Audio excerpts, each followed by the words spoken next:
হ্যাঁ হ্যাঁ।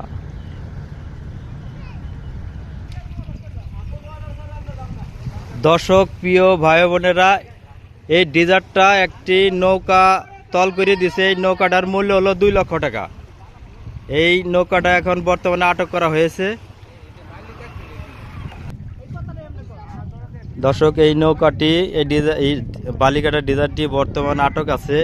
একটি 2 লক্ষ টাকার একটি নৌকা এই ডিজার দিয়ে তল করে দিয়েছে, নৌকা উঠাইতে পারে না। এখন নৌকাটা যে আপনার তল হয়ে গেল, আপনারা কি কোনো এটা কি বাঁচাইতে পারতেন না?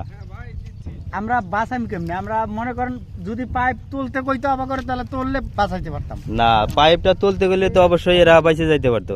অথবা একটা নৌকা বানাইতে কত টাকা খরচ হয় এটা তো আপনারা জানেন। নিম্ন তো 2 লক্ষ টাকার নিচে একটা নৌকা হয় না। একটু কথা কই,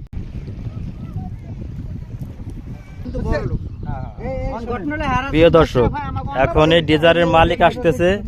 ডিজারটা বর্তমানে আটক আছে। মালিক আসার পরে এটা ছেড়ে দেওয়া হবে, এটা সমাধান হওয়ার পর।